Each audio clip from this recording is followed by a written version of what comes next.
Hello everyone, Edwin here. Like third or third trying to make this video. Usually it's too long, so I just delete the whole information. I will be watching in this direction all the video, probably all the video, because I'm reading my notes. I try to put together all my notes from 3 different notebooks of mine that I had the chance to write in different periods of time while I was deeper in the practice. I'm not revealing any mystery or secret. I just want to clarify some information because I know that it's a lot of lack of information out there. It's also a lot of misinformation out there because I was just reading about it recently and I noted that there were some very big mistakes in there. I had offered like a very noticeable amount of workshops dedicated to Cortes, Queen, Maria Leonza. For many people, it's a queen. For some people, like me, she's a goddess, a deity, and I respect the opinion of everyone. That's okay. I have offered workshops and classes, practical and theoretical, in the work with the magical codes, which is one of my areas of work in my individual practice. Is something that I bring with me from Venezuela. When I offer these classes, I always need to make a whole half-hour introduction about the topic of the 21 spiritual codes. I'm gonna use some terms here during the video that I need to disclaim before because we are in the new age where everything that you say can be used against you. You don't have a very big disclaimer there. Boring, right? Every time that I use the term America, I'm referring to North America or United States of America. It's just a cultural thing. It's just too short, the whole quote, to don't say over and over United States of America. I'm not referring, when I say America, I don't refer to the whole continent, I just refer to North America, specifically to United States. My first language is Guayu, the second is Spanish, the third one is English. My brain is translating constantly, so sometimes I make some mistakes. Are some words that probably I will use that can make some people uncomfortable. I use a lot the word black, the English word, which in America is the N word. I use that word because not in purpose to bother anyone in my culture have a different context.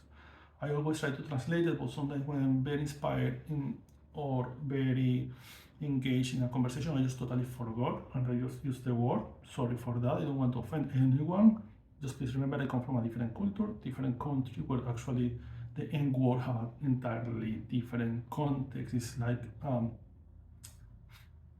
body. And there's like, hey, you're my body. It's something like that. Actually, in my country, I have some noise sounds because we are entering the season of autumn. It's turning cold. As you can see, I'm trying to protect myself. And this weather change, even 8 years after being here, I continued like adapting. Like I need my Caribbean heat, my eternal summer in some way.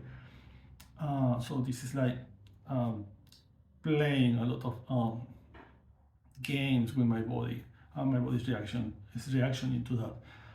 So 21 codes. I always talk about Maria Leonza. Maria Leonza is part of a square. What I mean with a square? In Spanish, we use the term cuadro espiritual. A cuadro espiritual means to a little pantheon that you have, like, just to put an example, because we don't refer to the whole pantheon in our context, but we refer is that part of the pantheon with who you work. For example, you belong to Hellenistic practice, and Hellenistic gods are many, right? I don't know how many, it's not my thing, but are many.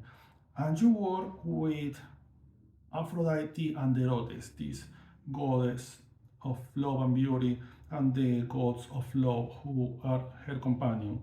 That is in some way your quadro spiritual, your spiritual magical square of deities from this whole pantheon is this section with who you work. You work with the god of war, with Ares. So you're working with this god, with his son and daughter, chaos, discord, yada yada yada, because I'm not like very well versed in this mythology. Not so much as I would like. So this is the square with who you work. It's like from this whole pantheon with who exactly you work, because it's when you say I'm working, with Greek gods. I mean, are you really working with these 100 or 200 gods at the same time? It's not like too much work. How do you do it? You probably are just focusing a little group, in a little crowd. From there, that's the square. And in Spanish, we use the term cuadro espiritual. It's like this is your cuadro espiritual. This is with whom you are working. Um, Exist 21 spiritual codes. Probably this video will be very dated in like 10 or 20 years. Because I remember when I was starting in the practice, I'm talking to you 2001, 2002, maybe 2003, no, 2002. They say the 21 course, but like in any crowd or group of people on the practice, nobody literally says the 21 names. They just say, yeah, the 21 course, but everybody works with like 6 or 7 of them. It's like the course that everybody knows. But no was like a very good text write down. These are the 21 courses. Things that you need to know is the 21 course on Venezuelan practice of magic and Espiritismo. They have like similarities in other countries. Like, for example, it's not the same. In the Dominican Republic, it's the 21 divisions. It's some kind of Dominican voodoo. In their practice, they have these 21 divisions of spirits. So they have all of these spirits grouped in 21 small groups. Sorry for the music. It's that hour of the day. They have these 21 groups of practice, and in each group you find a whole conglomerate of spirits like working together because they have a certain similar kind of energy or synchronicity or vibe. All of these warrior gods, deities, and spirits are together. All of these warrior gods, avatars, and spirits related with water or fire or love or protection, they are together. Yada yada yada yada.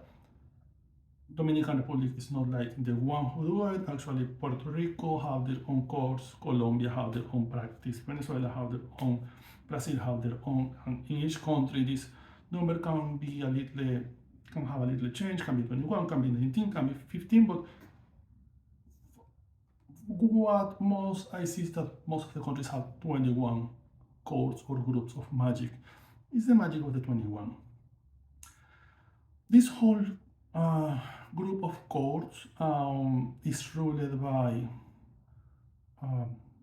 how I say this in English, las tres grandes potencias africanas, the three great big powers, the three great big African powers.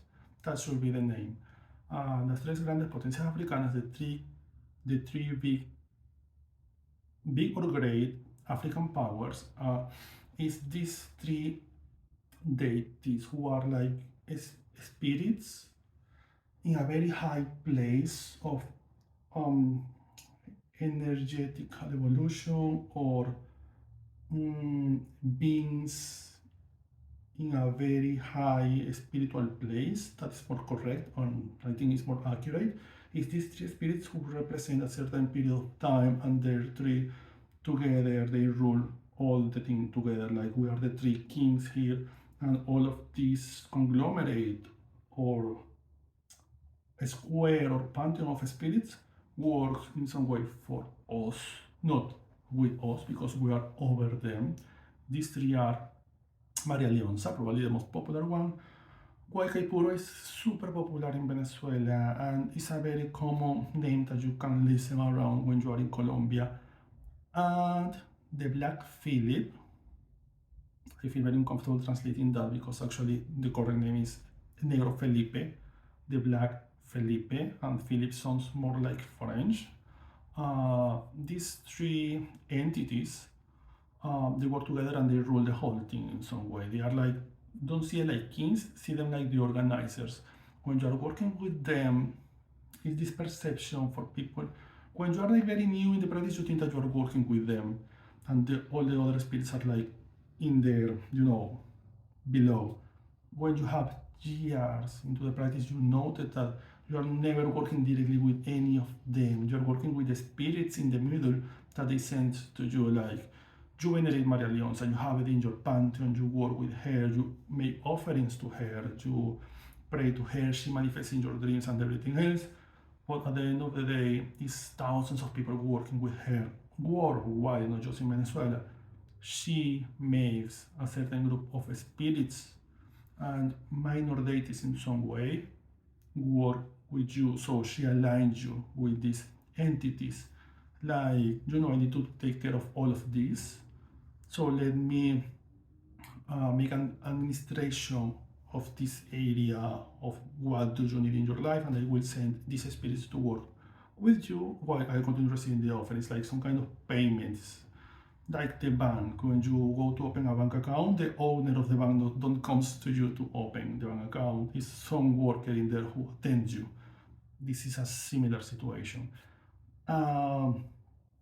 Anyway, people say, I work with Maria Leonza, I work with Cueca Puro. I don't say anything. I don't fight. I don't confront people. These three powerful entities, this triangle of power, represent three different kinds of people, three different cultures, three different periods of time during, before, during, after colonization. Usually people just see it like, oh, they are, three characters of the indigenous community in Venezuela. It's more than that. Huaycaipuro is this Apache, is a chief, is a native indigenous chief from the tribe Taima, correct? Yeah, Taima. Taima is a location in Venezuela in a place called Coro. It's one of the is historically or anthropologically, in some way, one of the oldest places with research of human population in America. They have found in their bones of mastodons and other like big animals in there. I'm not sure about that. I don't know the names of the animals. Huaycaipuro comes from them, from the tribes of that place. It's from the Taima tribes, and Taimas are like one of the oldest indigenous tribes of South America. They were just around Venezuela, they were also around certain areas of Brazil and Colombia, and probably Trinidad and Tobago in a certain amount of time. Before that was called Trinidad and Tobago and called Venezuela, etc., etc. These nomads, these tribes, they were like these very big warriors. Every tribe is different. Every tribe has a whole different context, culture, language, use of linguistics, deities, etc. And the Taimas were like these very strong pagan warriors, who defend the woods, the green places. And Huaycaipuro represent them. He was the chief of the tribe around 1520 and 1560 of our age. Huaycaipuro, the next one is Felipe, the black Felipe. He was a mestizo, looks totally black, like a black man, dressed in a very particular way because he served to the colonizers. He was a mestizo, so they give him like some kind of better position. His mom and family were slaves, but his father was one of the colonizers who owned a lot of land. So he takes this mestizo, this black man, who was a mestizo, but he was like very black. He don't look exactly like a mestizo, and dress him in a very particular way. So he was some kind of Pacific soldier. We have like three or different manifestations of the same character. The third one is Maria Leonza, or Yara de la Onza, or Yara Onza. Maria Leonza is this queen, this indigenous priestess of the woods, of nature, uh, of the fairies. When I talk fairies, I'm not talking fairies in the European version. Most like uh, the indigenous version of the fairies is this kind of old spirits of the woods who are like older than humanity, and they were going around, they incarnate everything that is in nature, the elements, the trees, the wind or wind, the fire, the water, the rivers, the mountains, and they were the fairies, and they kidnap children, and they were like very aggressive spirits. You don't work with them in magic, not directly, and she was some kind of priestess of all of these creatures. And it's a lot of folklore about her, like too many stories. And when she passed away, she was venerated like some kind of powerful virgin spirit who incarnates in the moon, in the mountains, and you can sing her, listen to her singing in the mountains and in the night. Um, she passed from that position to be like the queen of all of these spiritual courts, because in life she was a priestess, and she was, in theory, the last pagan priestess of her tribe and the last pagan priestess of her pantheon. So when she died, all her pantheon of spirits and fairies and all devotees were there waiting for her. Because they were killed, they couldn't pass away because they didn't take the funerary rites of the tribes. They remain in the land like travelers, permanent travelers around, and they continue serving her because she died trying to make the last funerary rite to ascend them, but she couldn't complete it. So she continued around, and she turned herself into, she don't turn herself, she was turned in some kind of queen or powerful deity, like a really powerful deity with who everybody wants to work in the magical spiritual community of Venezuela. She have mountains and rivers named after her. These three are the big pantheon, and all the course descend from them. They are like the presidents or CEOs of the company, and they have all of these 21 departments with different spirits. Which I'm going to try to demystify, which is a new word that I just learned for you. So, how I said before, 21 codes. When we go deep in this course, you will notice that they are not 21 actually, they are like 19 or 18. And the last two courses, depending of from who you listen, the story always have a variation of the name. Because actually they never were like actually 21, but as I said before, this video will be dated in like 20 years because people will add probably other cores. Why? Because this core represent different characteristics, archetypes, different people, different communities and cultures in the country. That's the reason why the 21 cores of Venezuela are so popular, because many people around the world look for them, trying to find some kind of path. When they feel like lost spiritually, they feel like, oh, here is a path. And now with internet, when people is looking for information, it's very easy that they just find something and they say, oh, I want to work with this, but I don't have information on that.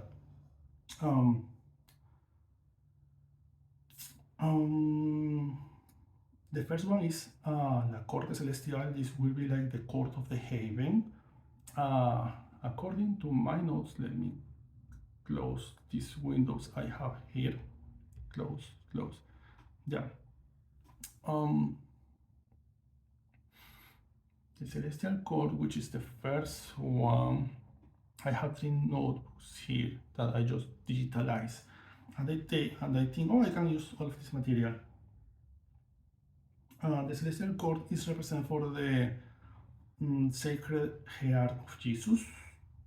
I'm not sure if in English it's pronounced Jesus or Jesus. Virgin of Coromoto, Jesús de Nazaret, Archangel, Santa Bárbara, San Expedite, San Alejo, San Benito, that's one I know. San Francisco de Asís, Santa Clara de Asís, San Cyprian, I know that one, San Sebastian, I'm sorry, no idea because I'm not Catholic, so it's not part of my folklore. I just know the names. This is the celestial court, or is this kind. If you have been around for the recent years and you have seen on Instagram or a little bit on Facebook, a lot on Twitter, all of these discourse about folk Catholic witches, from the Venezuelan perception, this is how it looks like the celestial court or the court of the heavens. Is this kind of brujas and witches who try to work or they actually work with beings of light, like the spirits of the heavens, saints, archangels, angels. They pray a lot. They use their rosary. I don't know how to pronounce that. I just has been. I mean, I have met a lot of them in Venezuela, but I never worked with them directly, or I don't remember has been ever in a ritual with any of them. I see them around, but it's not like we asking for assistance to each other. But I know that my mom works with this kind of magic. I personally not. The second one is La Corte India Venezolana, is the indigenous court of Venezuela. This is led by Maria Leonza, Huaycaipuro, and other caciques and priests. Yocaco, Naiwata, Urimare, Mara, Tamanaco, Tibisay, Rosa, Sorocaima, Churuguara, Terepaima, Yaguarín, Arichuna, Cayurima, Tiuna, Taima, Parmaconi, Caracas, Barquisimeto, Caribe. Many of these names have the name of different states of Venezuela, which are taken from these priestess. Caribe, Terepaima, Mara, Baruta, Guaycamacuro. I had years without pronouncing that. Hirahara, Caroni, Naiguata, Canaima, Chacao, Coromoto, and others. Between this whole group of chiefs, I have worked with two. The India TVSI, or the Indigenous Spirit of TVSI, is very popular in Venezuela. And India Rosa, I wrote a whole article about her in a magazine, and years after that was this whole article were just like a little paragraph. Years after that, I make a whole edition of the article and I put in my blog in English. Is this some kind of is this a spirit? Is an indigenous spirit, a woman who in some way have all the achievements or powers, archetypes, and characteristics of the goddess Aphrodite. It's a spirit related with love, romance, beauty, self-care, and is in Venezuela. She's taken in some way like the protector of the LGBTQIA2 plus community. I think I pronounced it well, LGBTQIA2 plus. She's like the protector of the trans community, queer folks. When you go to the Pride, when they did it, or they tried to do it a couple of times, she was like to who you pray, to be protected the whole time. After is the whole court where you put the chiefs of the indigenous communities in Venezuela. Actually, in Colombia, they also have some kind of indigenous court. So what you do is consecrate the names of these chief and indigenous peoples, and you conjure them, you honor them, you give offerings to them, and you start working with them. The black court, or in Spanish, la corte negra. This is the second one. Is the third one. The heavenly court, the indigenous court, the black court. This is led by the Black Philip, who I mentioned before. It's this court that is just made for black folks. Why in Venezuela the racial conversation feels or hit different than in the United States, where the racial conversation is like very heavy in many aspects. In our country, was created. I remember that this comes around, I know was around that moment, but when I was reading, I noted that all the folklore related with the uh, black court come around the 80s. Uh, was some kind of group of people who they just came together in a house every month or every week, imagine some kind of coven trying to practice the Sabbath, but it is a scenario where black folks coming together, trying to reclaim the power of nature, working together, doing some kind of, I'm gonna say voodoo. It's not the appropriate term, but they try to reimagine how will be the most raw, natural, organic aspect of our black magic without the influence of the Spaniards, the Italian, the Portuguese, and all the families who descend from the colonizers in Venezuela. So they try to make something like very organic and natural. They were like very jealous of their magic, like nobody else is welcome here. In some way, we respect the court. Everybody is like praying to the court during rituals, but we don't work with the court if you are not part of that specific group of people. The next one is the Venezuelan court or la Corte Libertadora, the Libertarian court. I personally think that is one of the less popular for the whole financial political situation happening in Venezuela. Is this court that is totally made for some kind of national heroes. Simon Bolivar and others is this court. I mean, you need to be someone very nationalistic. I can translate this to an American perspective. Like, if you had a pantheon with the goddess Libertas and the goddess Liberty and all of these incarnations of the same goddess with different names, I don't know, something like very, very American. In that aspect, this was something like very Venezuelan. It's this pantheon with the flag of the country and all of these liberators and heroes, national heroes, and you pray to them to liberate the country, but never was like, I has never, and I don't say this to dismiss any practice, I have never met someone who says, this is my spiritual square, the court of the heroes.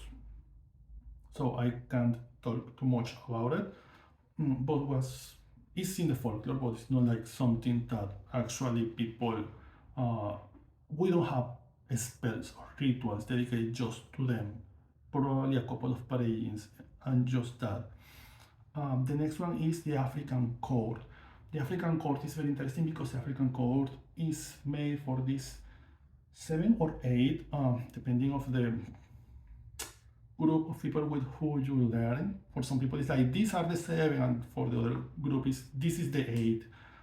The African deities who were syncretized with Catholic saints to, in some way, the indigenous communities and the black folks can continue praying or venerating and honoring their own folks, their own tradition of magic, but under the aspect of Catholic saints. I don't know names of Catholic saints, so I have it here. This includes the African orishas, could be Babaluaye. I don't have it in the notes actually, but okay, Babaluaye, Santa Barbara is Shango, Virgen de la Caridad del Cobre is Oshun, San Pedro I think is Ogun. Santo Niño de Atocha is Elegua, Virgen de las Mercedes is Obatala, Nuestra Señora de Regla is Yemaya or Jembo, and San Francisco Assis is Orula. I think it's Orula, yeah. I know the African name, I don't know the Catholic names exactly. And Jesus Christ, like in the middle of the pantheon. So the thing is, for a certain group of people, like half of these practitioners, the African court is these 7 orishas under the aspect of these 7 saints and nobody else. It's like a very pagan perception, like it's these 7 African gods masked like Catholic saints. Just that, don't add any more. And for another group of people, I think both practices are valid, but that's my perception. For another group of people, like those who are around and are like more Catholic, more in a um, family crowd, is these seven aspects of the African deity or divinity. Is these seven orishas, masked like seven saints, but also they include Jesus Christ in the middle, like I can pray to you in a Catholic saint and also in an African saint. And after this one,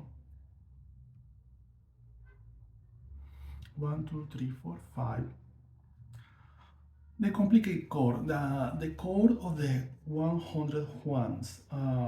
Juan is a very common name in Latin America, super common. It's like John in United States. It's a very nice name that people like and it's very easy to remember. So John is like it's a very nice name. It's easy to remember, easy to pronounce, and it's many John popular Johns out there. So in Spanish we have Juan. It goes in the same way. Uh, so Juan is this kind of spirit who incarnate all the aspects and powers of nature that you need to take care for some reason. And when you don't know the name for that deity or spirit, you just call that deity Juan. So it's Juan of tobacco, Juan of praying, Juan of return, who make that you return all the spells. So when you need to pray for something, you just call Juan. Juan of the lovers, Juan of the war, Juan of the protection. Is 100 Juans. It's like 5 official prayings for him.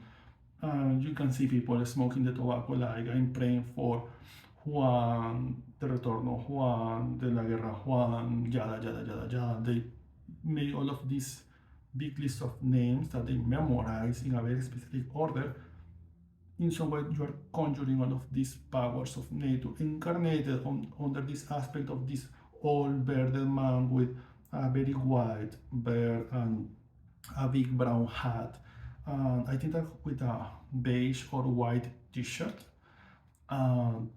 incarnate all of these kind of powers. Also, I have in my notes something that I took, I think that was from a book or a magazine, being in there.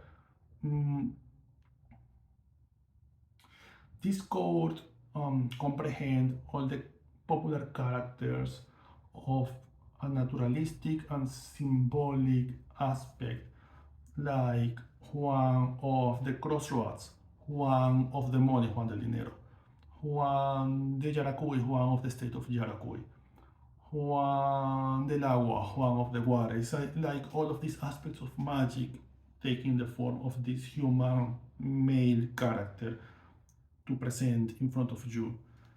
The next one, 7, is the medical code. The medical code, very popular, like everybody knows it in Venezuela. Is led by this doctor who is a Venezuelan saint, Dr. Jose Gregorio Hernandez, who was very well known for his miracles. People from other countries have the chance to come to visit him in Venezuela, and he could cure practically everything. And he died in a very in a tragedy that happens next to his house. Actually, I think his house continue being there in the same place, so people can visit the place. I really don't remember. I don't remember if I was there or not. And is this called to who you pray for cure anything? It's like a whole pantheon of spirits which work is investigate medicine, inspire doctors, push doctors to go forwards, inspire people to study medicine, make researching. They protect the doctors. Like when a doctor is having any kind of trouble in work or someone is trying to make any kind of physical damage to them, you pray to this god to protect the doctors and the medicine man. This go from the doctor in a clinic to the healer who is healing with herbs. It's like everybody is under that umbrella. They inspire people to become doctors, and they when the medicine man or the doctor is like having a struggle to learn something, they pray to them, so they bring you like the clarity and the patience to understand uh, what is the area of your study where you are actually failing. And the next one is La Corte Chamarrera. This is originally the Chamarrera Court, that's the name. It's very complicated to pronounce for English speakers, I know. Um, Chamarrera comes from the same linguistic root that chama, chamo, chaman, chamani. I mean, we have so many words which come from the same root in Venezuela. And this, La Corte Chamarrera, is a court dedicated to, like, if I try to translate this to English, will be like magical healers. And the second one who comes from there, yeah, it's like magical healers. The thing with this court and why it's so complicated is that exists this court, la Corte Chamarrera, and exists another court, la Corte Hierbera or Yerbatera, the herbalist court. And in a moment of time, I don't know exactly when, people start blending them and saying, oh, they are the same. You know, when you're praying to the La Corte Chamarrera, you're praying to the herbalist court, and actually not, they are two different courts. La Corte Chamarrera is like the occultists, the magicians, the sorcerers, but not the witches. It's not. It's like the occultists, the people who is always looking for information about magic, researching, having the books. They study astrology. They dive a little bit with sorcery, but they don't go deeper into the practice. This is that court. It's all of this occultist group, like alchemists. You know, it's that perception of people who are like very good in the theory, but not too much into the practice. So you pray to them for knowledge, for wisdom, for understanding of your practice, for how I can go deeper into my practice and be more powerful. And from them descend, we can say, the spin-off. This spin-off is the herbalist court. Is this court entirely made for healers and herbalists, everybody who works with herbs, with plant magic, green witches, these kind of things. They dedicate themselves to herbs. When I was younger, always the speech was La Corte Chamarrera and the herbalist court. These two entirely different departments, but this one in some way depend of this one, because these occultists, they go to give you the wisdom and knowledge to learn about the herbs and about the plants. After 2008, 2009, I remember I started reading people blending them like one. Oh, is this court called also this court? It's not, they are two different people. I don't know why that happens. This court, the second one, is led by, to don't have confusions, the court Chamarrera, the occultist, is led by Queen Guillermina, some kind of really powerful witch. We have like stories of her, like she could cure people just smoking tobacco, and she could kill people just splitting in the floor. When she cursed them, she was cursed from very child for her, in her town, because she was descendant of a witch who was pregnant of a married man. So people curse her and say that she will never find love in life. So the devil comes to her and say, in some way, says like to the woman and says, your daughter will have all the powers. She will never find love, but she will have all the powers of the elements and wisdom and over all the animals. And she will die without meeting love, but she will be a queen in the afterlife. When she dies, she turns some kind of queen of the underworld. The spirits, the animals, she's a powerful bruja in the other side. It's the kind of spirit that you want to have in your side and not against you. And it's a total queen. And the leader of the other court, the herbalist court, is Nicanor Ochoa, who is, we can say, a healer. some kind of herbalist green witch, someone entirely dedicated to research plants, and it's always like bringing new recipes when people channel him in their physical body. He always bring new recipes to him. Like, I was in my spiritual mode, in my spiritual essence. I was traveling for Ecuador, and I just discovered this plant, and I discovered that the shamans and spiritists working in there use this plant is this way. But I think that we can use it in this other way to cure this illness. He's like always researching, even being a spirit. Another one that we have, the next one, uh, will be, so those two courts, these are two courts, right?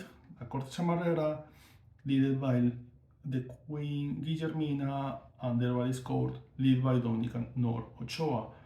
These are two courts, and when people confuse them just like one, that makes a short even more the list, because it's not really actually 21 courts. Many times if you look on the internet, like the 21 courts, the 21 Venezuelan spiritist courts, you will find that people just mention like 7 or 8.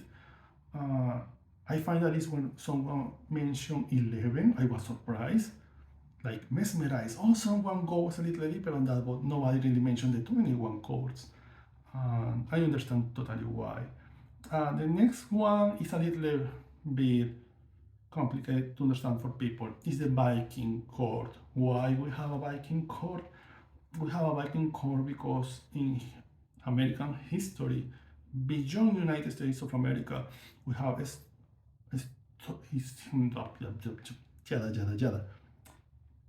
we have history and anthropological studies that show the research that Vikings also now were just in North America, but also in South America, and it's a very big influence of them in the indigenous tribe. The thing is, they know were so many, so they could like survive to the indigenous treatment.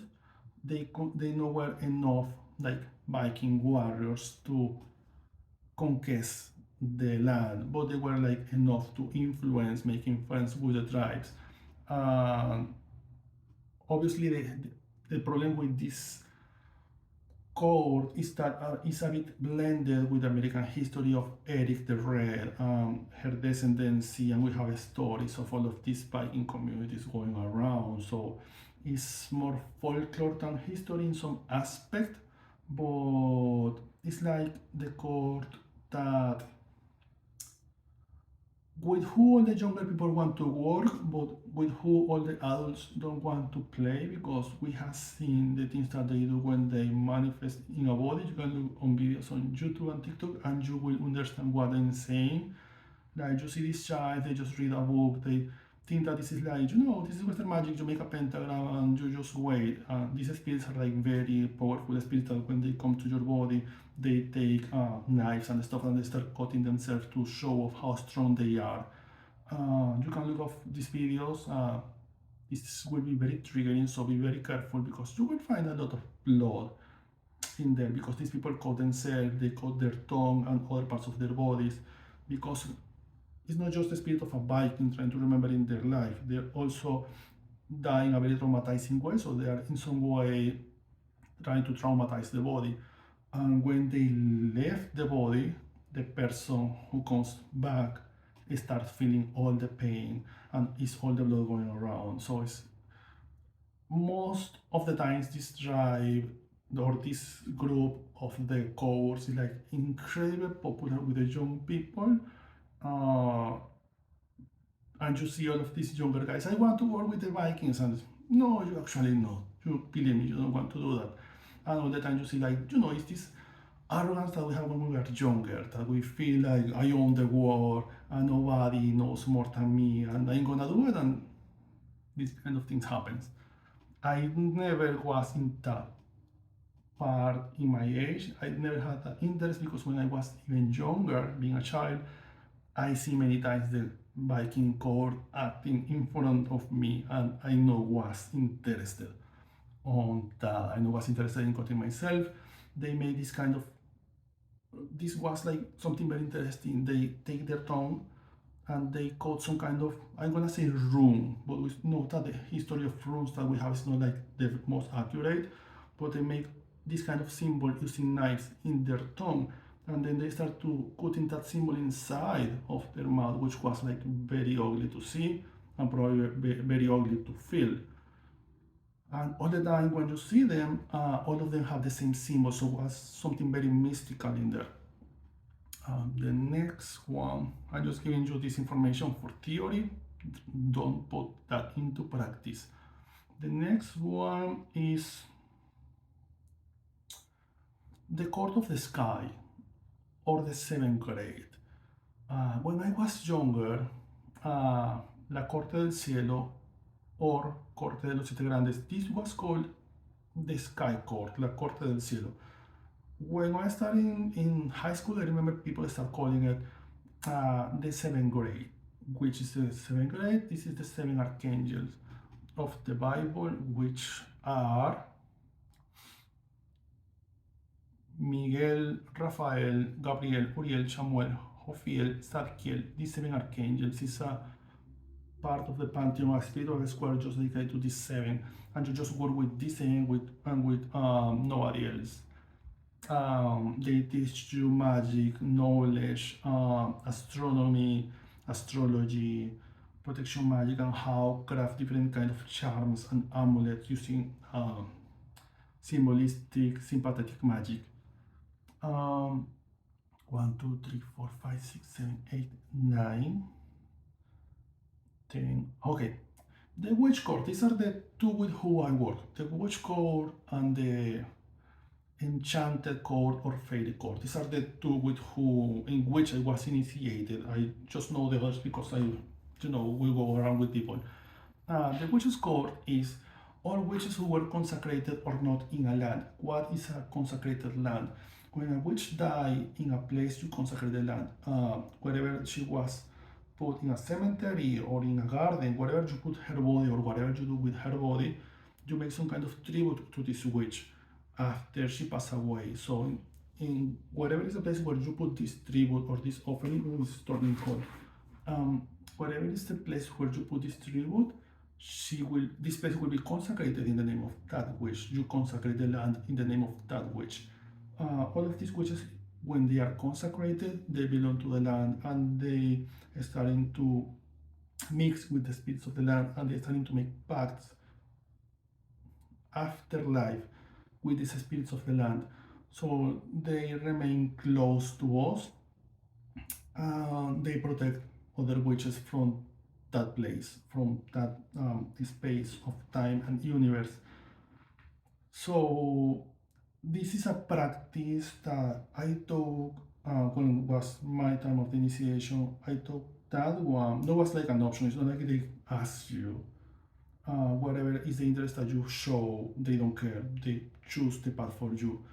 But I was very interested in having this one because I always have this perception from very child, because my both grandpas come from outside of the continent. So I always was thinking, like, if you go to another place, you can connect with all the same witches. If you literally cross the sea, if you abandon your land. And the perception of the court of the witches is that wherever you are, where witches, healers, brujas, hechiceros, sorcerers, in a certain point of time in the history, when you are in there and you are consecrating the land for them, you have the chance to work with them. So in some way, it was like you don't need to be attached to a certain place, because wherever you go has been witches in there, and you can consecrate the land and take power or borrow from these witches, and they will protect you in exchange. That was the court of the witches, which is with who I work more often in my individual personal practice. So that's the reason why most of my workshops on this course are always about the court of the witches or the enchanted court, is because it's something that I know and I was trained for that. The next one is the enchanted court. The enchanted court, La Corte Encantada, or Court of the Fairies, is this court that try to work with the fairies of the land. How I described it before, the fairies are not this European version of the fairies, modern European version of the fairies, where the fairies are going around, they uh, ask you what do you want, and they make your wishes and dreams come true. It's not this kind of fairies, it's more like nature, pagan, very old hating spirits, beyond humanity, like beyond humanity comprehension. They have been around for thousands of years. They own their own language, a language that they share with other kind of spirits and elves. So they don't communicate with us in a human language because they don't have tongue. They don't have a physical body. They are the spirits of the trees and the mountains, so they have a different language.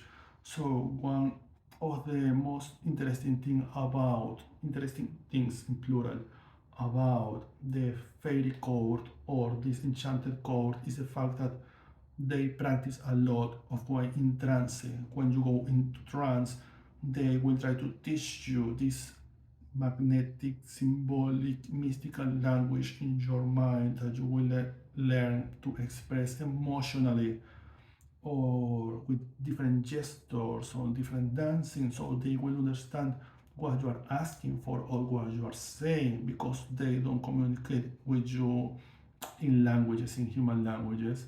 So many times we spot uh, fake as practitioners when they say, "Oh, I was working with the Court of the Fairies for 10 years and they teach me and they told me," and we are like, "They told you?" "Yes, they manifest in a dream and they tell me." "And how they told you that?"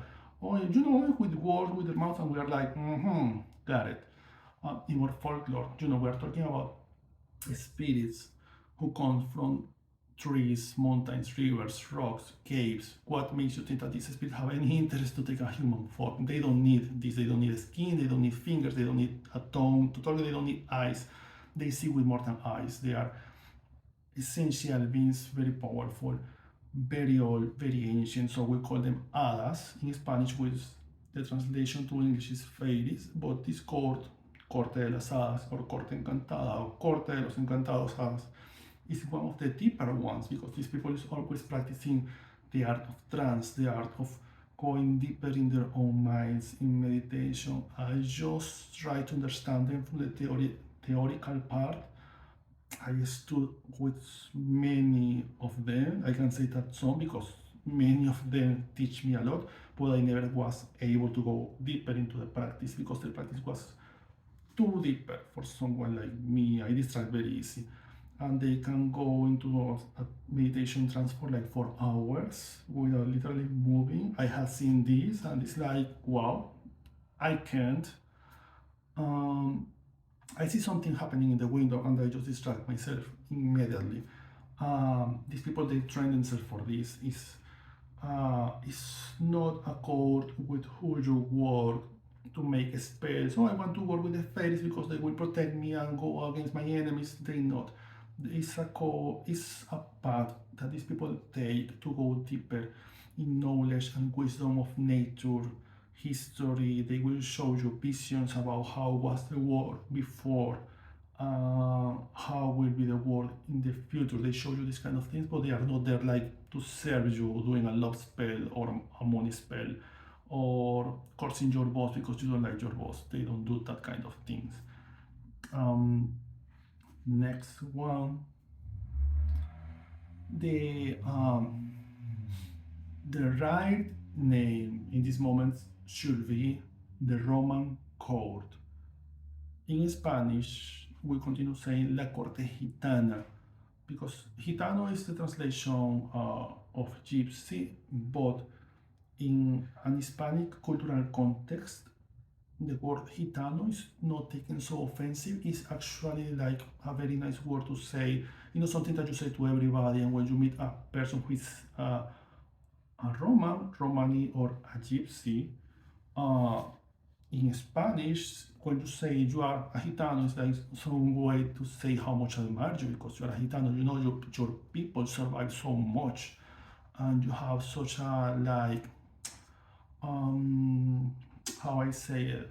It's not trying to be condescending. It's like trying to be like, I admire you and I respect all the path of your people and I honor all that you do, even if you are close to that path or not. in English language, when you call someone gypsy, can be very offensive. So this code, the Roman code, is conformed for all of these kind of witches. They don't use that name, they use a different word that I'm not gonna say here. But this kind of priestess of the Roman community, who practice their own perception and way path of magic and sorcery, they belong in some way to this kind of code. It's two things here.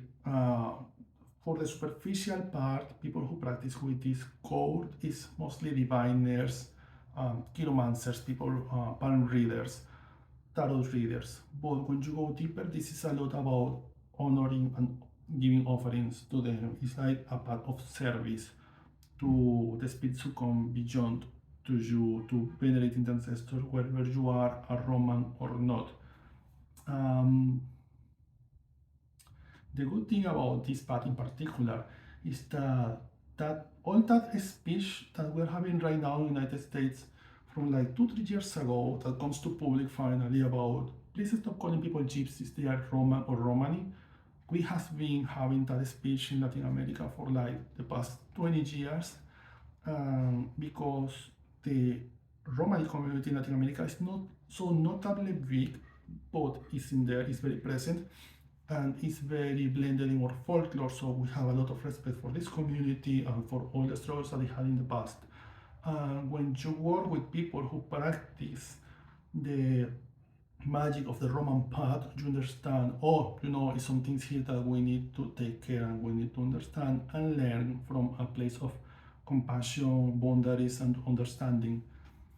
Next one is La Corte Calais or Corte Malandra. This translated to English is the court of dogs, the bad guys. I never work with them. I have never interest in work with them.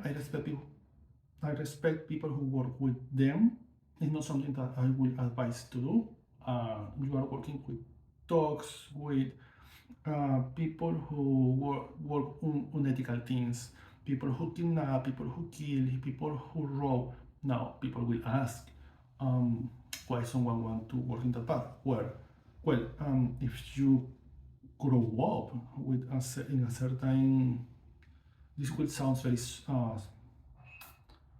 inadequate or inappropriate, but if you born in a certain kind of group of people with not the same alternatives than others, not the same level of opportunities, and this is like your people, and people is constantly telling you that you are a dog, and that your father and your mom, all of them are dogs, and you really don't have any opportunities in your life because your fathers don't have the resources to send you to the school. They put you to work when you were very child, and child services in your country are not so advanced like in the United States that you're putting your child to work. Let me send it with another family, and there is like just stop doing it, and they don't really care. The child continue working.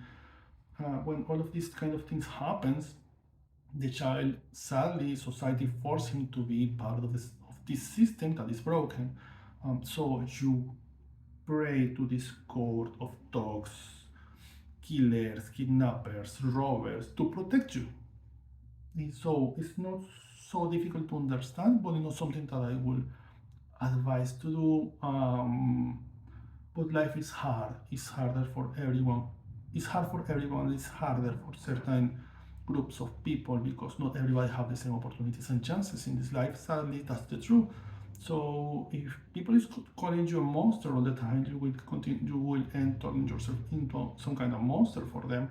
And if people is constantly discriminating you, even the cops are against you. You work with this code, they will bring some kind of protection and guidance over you. But we have this kind of folklore or quote, I don't know how to say it, that people who work with that code never lives too much, because in some way when you channel that energy, that spirit, you are also channeling that kind of karma, or you are attaching yourself to that energy, so you are repeating the pattern over and over. So it's something common that we say when someone is working that path, oh, this person really don't go to live too much, because these people usually when they work in that path, they usually die very young. I just meet two, and yes, they die very young.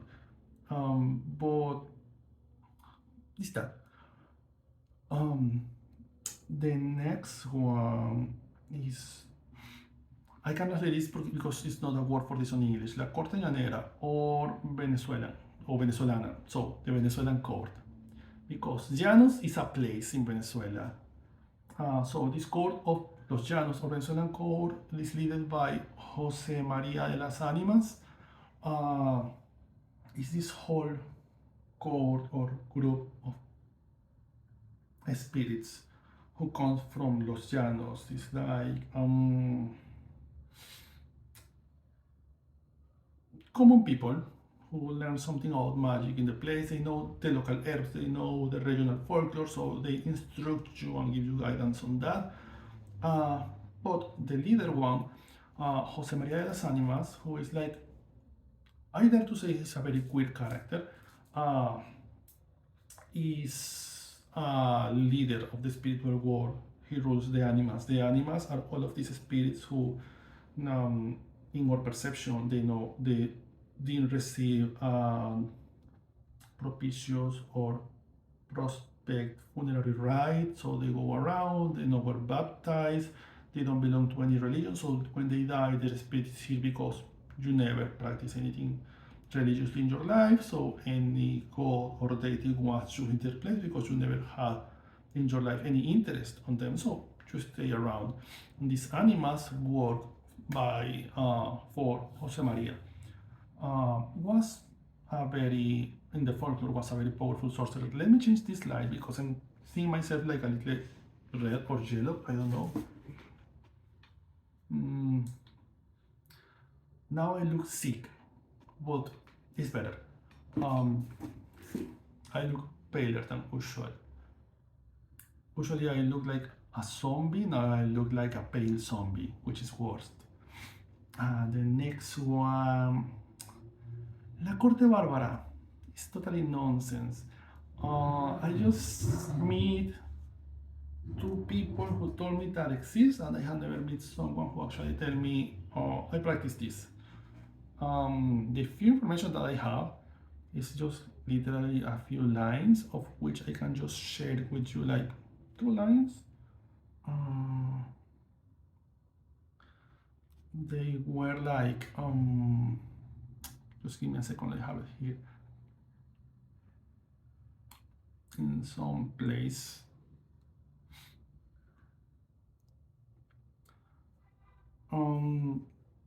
It's like the Viking court is this very aggressive pantheon of spirits who are like very strong, they like fight, wrestlers, boxers, people who practice like martial arts and they like to fight, but they have like this feeling like they need to fight and they are very aggressive, very violent.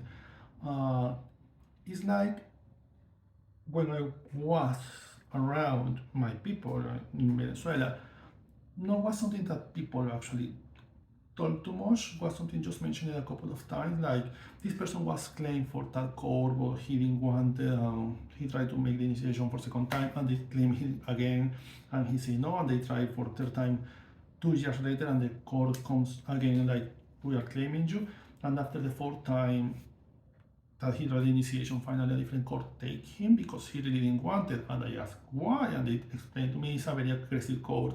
These spirits are not like playing around, they can just, in the moment that you take the initiation and you make the pact with them for protection, I mean you're making a pact of blood, you are accepting the deal with them, they can just possess you in any moment and use your body because, you know, they just want to fight and they can use your body to fight.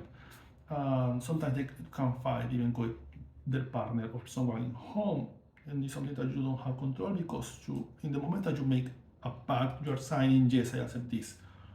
So the second time was because I was in some kind of party of another tradition. We were celebrating piñata for Elewa. That's something that we do. One time a year, we make a piñata, big piñata for Elewa because it's the Orisha who protects children. So you make this piñata so people, children comes to play around, so Elewa can mix himself with all of them and going around and be playful, and after that you kill the piñata, you destroy the piñata, you make it trash. The children take the candies and all that stuff, and all of this is an offering to Elewa. We were in a party like that one, and someone mentioned, "Oh, you see that guy? Yeah, he's in La Corte Bárbara," and I say, "Interesting." Boy, I just seen him for like 3 seconds, and I was just interested because the guy was super good looking. He had all the appearance of a boxer, and this person, I think that was my cousin. I don't remember. I just remember that I see like I catch this very tall, big, muscular guy with a very like I don't have many friends face. And this person, I think that was my cousin, says, no, no, was my cousin, was my brother in religion. He said, oh, he's in that court, and okay. After that, I just lost him in the view, and we don't talk more about it. It's not something like a very big court because it's a very difficult path. The next ones, no, I am ending, I'm very close. The Corte de las Animas, the court of the animals. Like I said before, it's all of these animals and the spirits who live this court. It's like 3 different speeches around of people saying, is this one or is this one or this one? The people that I know who practice and work directly with this court, they work with El Anima Sola, Maria de la Luz, Mary of the Light, Chile.